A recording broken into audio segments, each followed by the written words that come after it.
and I'm with Idaho Art Classes, and I teach classes on drawing and painting.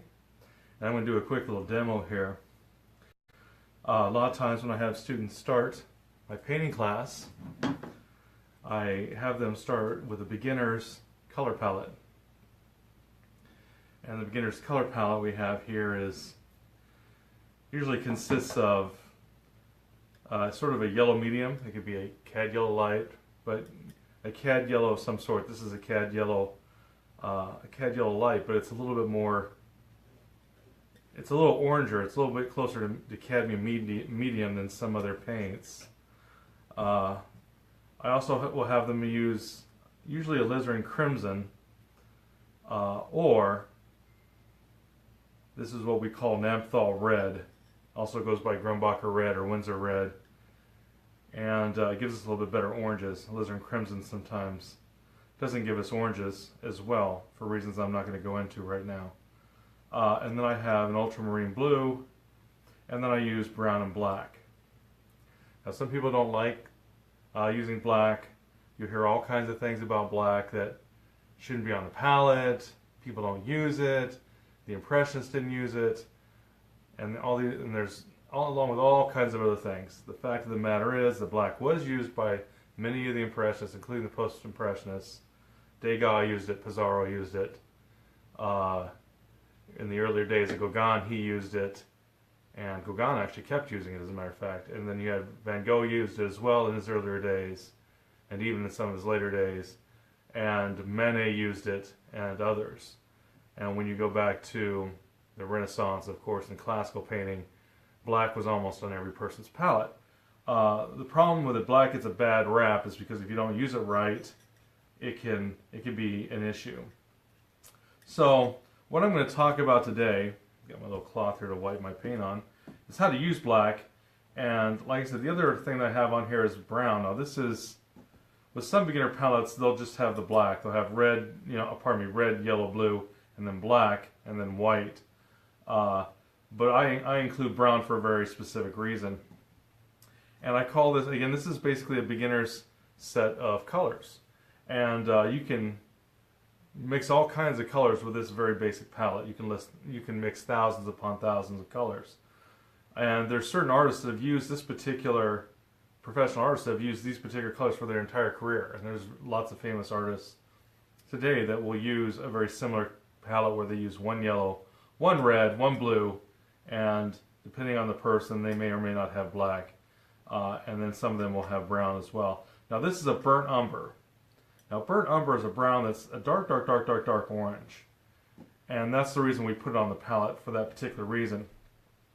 So from our primary colors, we can always mix, our secondary colors. Like if I take yellow and I take red, I'll get an orange of some sort. Now if there's more yellow, it'll be a more yellow-orange. And if I, of course, add more red, it can start to become a red-orange. But it just depends on how much of the red and how much of the yellow that I've got. And if I have, I can, depending on the type of yellow and the type of red, because not all reds and yellows are created equal, but we can get kind of a pumpkin orange. So I can mix all my, these are what we call our primaries, is red, yellow, and blue, and then from those red, yellow, and blues, we can mix our secondaries, which is our orange. Can also mix my my green over here. Maybe I'll start with yellow because yellow is a little bit weaker color than blue, so I'll add my blue to my yellow. But so we've got here a green, a little bit on the blue side, but it'll work for what we're doing. And then we can, if we want to, we can mix a purple from red and blue.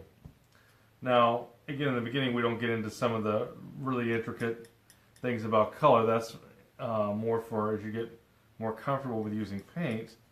But there's times where you use a smaller palette, and then some people like a larger palette. I have had palettes that I've used that have as many as 35 colors on them, and I've used palettes that have only these colors on the palette. So it just depends on what you're doing. But if I've got these, this is still a little on the red side, this purple, so I'm going to add a little bit more blue. Now if you can't see the color very well, we can add a little bit of white to lighten the purple so you can see into this purple. It's still a little bit on the red side as far as that goes. But if it's too red, we'll just add more blue. I mean, no big thing there as far as that goes. So let's say we have our 6 colors. We have oranges, we have purple, we have green, we have red, we have yellow, we have blue. Here's the thing that we want to remember about black and brown, and that's what we're going to talk about, using black and brown. How do we use it properly? We want to use blacks like a dark blue. And you can see if I add, thinking about that, if I add a little bit of yellow to black, now there might be not be enough light to see this. And if I add white to this, it's going to go very gray very quickly, because black just has so little intensity to it. But if I add yellow and black together, and anyone who's actually ever painted that's done this will see you'll get a green. You'll get a dark green, because in this black there's blue, and it comes out as I mix it with yellow. So if I'm going to darken yellow and I don't want it to go, so I just said darken. That's what we're going to do with black and brown. We're going to darken the paints. And we can also use it to dull the paint. So I used this black as a blue instead of my bright blue. My bright blue would have given me a bright green. This gave me a more dull green. So we can also use it to control intensity. So if I use that again, and if I actually add white to this black, I'm going to get a myriad of grays. But if you look at the grays you get, they lean onto the blue side. They favor almost a violet, a very dull blue violet, because there's blue in that black. Whereas the brown, now brown's kind of fun. And what I mean by fun is that it's a dark orange, and that's what orange looks like when it gets all the way down the color or the value scale, getting towards almost towards the darkest it can go. It becomes a brown. If I add white to this loses its color very quickly too, and it becomes gray as well. So, and if I added more white, I could make it a lighter gray. But this, you can see it's a little warmer. I mean, it's got a bit of orange to it. That's why if you look at this next to this gray, you can tell very easily this has blue and this does not. So I can use white with these colors to lighten them and turn them into grays. And if that's too gray, and when I say gray, I mean anything that's not right out of the tube.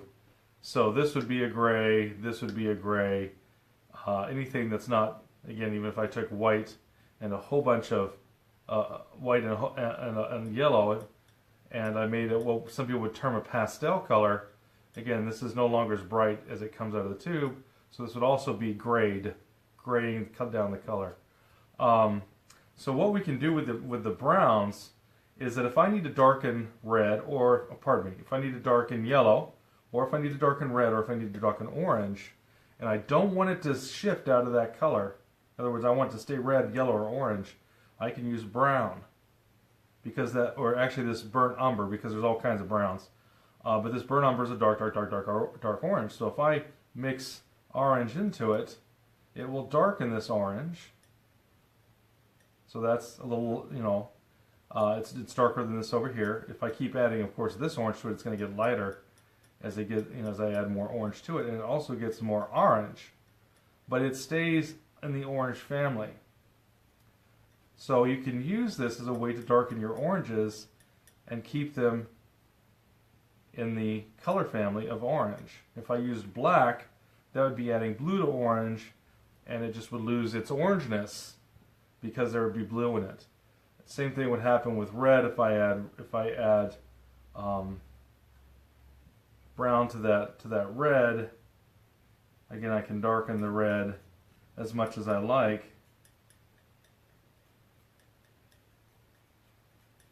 and it will stay red.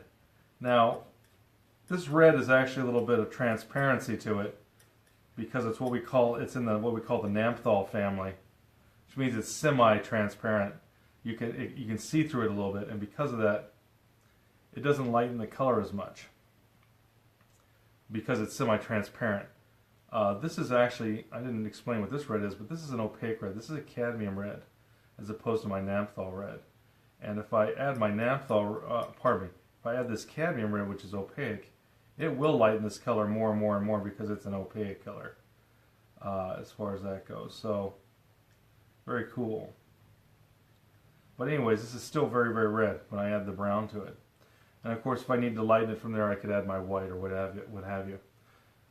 Ignore this. I know some people might be thinking, "What the heck is that?" And that's just when I mixed when I cleaned my tablet or my palette here, I just scraped it together, and that was what was left over, this sort of warm gray. But again, if I have a yellow and I need to darken that yellow, and I need to keep it yellow, I can add the brown to it. And again, if I add a lot of brown, it's going to be darker. If I add more yellow to it, it's going to be lighter. And if I keep adding yellow to it, it's going to continue to come up the values, the value scale. But that brown will keep the yellow in the yellow family because of the fact that it's brown, or that the brown is basically a dark, dark, dark orange.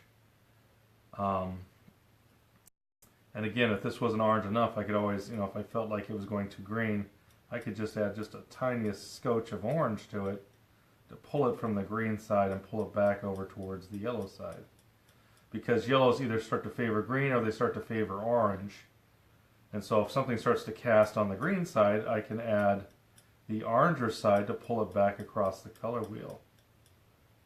So it was getting a little bit green for me. But remember, if I had black and yellow, this would have been the color I got. And if you can look at these two, this is yellow. This has gone green.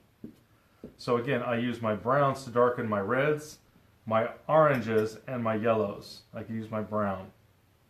For my black, I can of course mix dark greens. If I had a green like this is a lighter green, I could add black to it to darken it, and it will stay green. It's not going to move out of the green family. It's just going to darken it. If I had a violet, like I say I had this violet here, and again I needed to darken it, I need to stay violet, I wouldn't use brown because brown has yellow. That's the opposite of violet, and it would move out of the violet family. So we can add this black. Now the black's also going to have blue to it, but it can darken this. And if I thought, hey, went too much on the blue side, at the very end I could add just a tiny bit of red.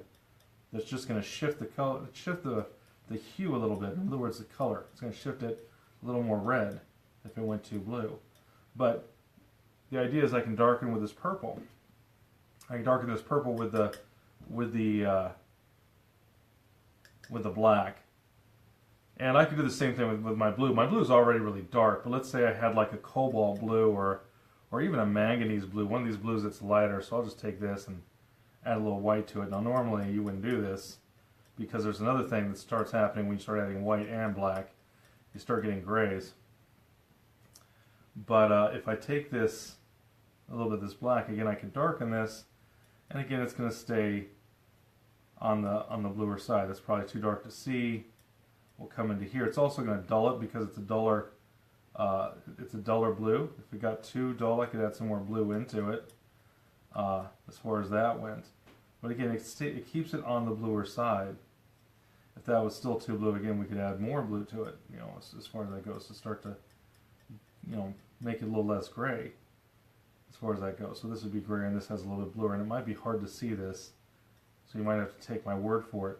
But because there's blue and black, I can use it to darken blues, I can use it to darken violets, I could use it to darken greens. Again, if I had a green that I started with, I think I did this with black, darken it with that with black, darken the purple with black, darken the blue with black. So remember, your black has blue in it, and so you can darken any family that has blue. And blue has blue, of course, purple has blue, and green has blue. So you keep that so that they would stay within their families. They'd stay purple, they'd stay blue, or they'd stay green. I would use my brown so I could darken my families that have yellow, orange, and red all have, are all part of the orange family, or, they have a little bit of yellow, they have a little bit of red, and this brown is a dark, dark, dark orange, which again means that there's yellow in it, which also means there's red in it. And because of that, you can use it to darken our oranges, darken our yellows, and darken our reds. All right. So that's how you use black, and then that's how you use this burnt umber, which is our dark orange. Is we can use our blacks to keep everything that's blue on the blue side, and we can take, violets and greens and blue all have blue in them, and we can take our orange and keep everything that in the warm side, or has yellow or orange in it, or red, to darken them. So this has been Kevin McCain. We're talking a little bit about painting, talking a little bit about color. Check out my website at idahoartclasses.com, and I wish you the best in painting. This is the basic steps of starting to learn how to use color.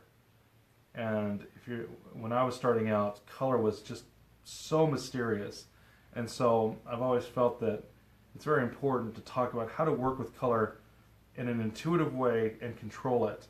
And it took me years, because unfortunately in college there wasn't enough discussion about it to clarify things. But as an artist, I kind of figured it out, because this has been my full-time gig for years, over 20 years. And so I figured it out, and I'm sharing it with you. Have yourselves a good day.